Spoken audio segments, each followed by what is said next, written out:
తర్వాత మంత్రపుష్పం. మంత్రపుష్పం జ్ఞానంతో పూర్తయిపోతుంది. అంటే అక్కడున్నవాడే ఇక్కడున్నవాడు అన్న ఏకాత్మతా భావనతో మీరు పరమ సంతోషంగా నన్ను ఎవరేం చేసి ఇక్కడే ఉన్నాడు భగవానుడు, వాడే అన్నీ చేయిస్తున్నాడు అన్న భావనతో వెళ్ళిపోతారు.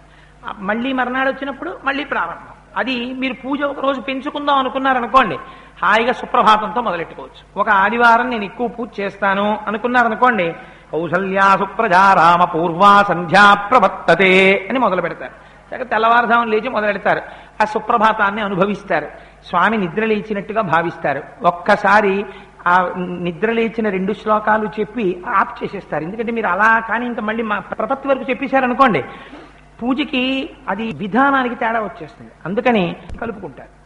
అథాంగ పూజ దగ్గరికి వెళ్ళేటప్పటికీ మీకు ఒక ఆదివారం నాడు ఎక్కువ పూజ చేసుకుందాం అనుకున్నారనుకోండి, లక్ష్మీ అష్టోత్తరం, విష్ణు అష్టోత్తరం ఇవాళ ఒక 20 నిమిషాలు నేను ఎక్కువ చేస్తాను అనుకున్నారనుకోండి, మీ పూజ మీరు బర్డెన్ చేసుకోకండి. ఇవాళ నేను 20 నిమిషాలు ఎక్కువ చేస్తాను అనుకుంటే ఒక లక్ష్మీ అష్టోత్తరం చేయండి, ఒక విష్ణు అష్టోత్తరం చేయండి.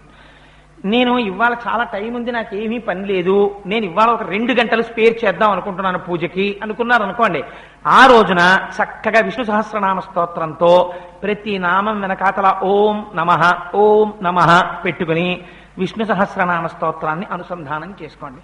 ఏదో ఒక్కరోజు పెట్టుకోండి. ఆ రోజు నేను కొంచెం విశేషార్చన చేస్తాను. మరి ఈ శరీరంతో వచ్చినందుకు మనని మనం ఉద్ధరించుకోవాలి. మిగిలిన పనులు ఎప్పుడు ఉండేవే, మనని మనం ఎప్పుడు ఉద్ధరించుకుంటాం? మన మతంలో ఒక విషయం జ్ఞాపకం పెట్టుకోండి, వీడికి జబ్బు వస్తే ఇంకోడు ఏదో చేయడాలు అలా ఏం కుదరవు.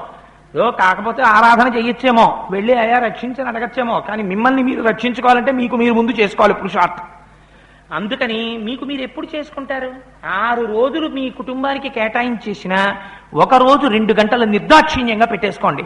ఇది నా ఉన్నతి కొరకు, దీంతో ఏం సంబంధం లేదు. ఏమో ఎన్ని ఉపాధుల్లోకి వెళ్ళాలో, ఏ ఉపాధిలోకి వెళ్ళినా భార్యా బిడ్డల్ని పోషించుకోవడానికి, ప్రమాదాలు రాకుండా ఉండడానికి నాకు ఏది రక్ష? నామం ఒక్కటే రక్ష. అందుకని నేను ఫలానా ప్రతి ఆదివారం ఉదయం 6 నుంచి 8 ఇంట్లో వాళ్ళకు కూడా అలవాటు అయిపోవాలి. ఆదివారం నాడు 8 లోపల కూరలకు వెళ్ళమంటే వెళ్ళడు, విశేష పూజ పూజా మందిరంలో కూర్చుంటాడు అని వాళ్ళకి తెలియాలి, ఇంట్లో వాళ్ళకి తెలియాలి, బయట వాళ్ళకి తెలియాలి. నిర్దాక్షిణ్యంగా చెప్పేయండి మీ ఇంటికి వచ్చే వాళ్ళకి, ఆదివారం నాడు నేను విశేషార్చన చేసుకుంటూ ఉంటానండి 6 నుంచి 8, నాకు కుదరదని చెప్పండి. అలా మీరు చెప్పేయడం ప్రారంభం చేస్తే కొన్నాళ్ళకి మిమ్మల్ని డిస్టర్బ్ చేయడం మానేస్తారు. ఆదివారం పొద్దున్నే వచ్చేస్తావా అని ఎవరు అడగరు. ఏదో ఒక రోజు పెట్టుకోండి, ఎప్పుడో తప్ప నియమం తప్పకండి. ఆ ఒక్కరోజు మనస్ఫూర్తిగా విశేషమైన ఆరాధన చేసుకోండి. సుప్రభాతం నుంచి చక్కగా అందంగా నడుస్తుంది.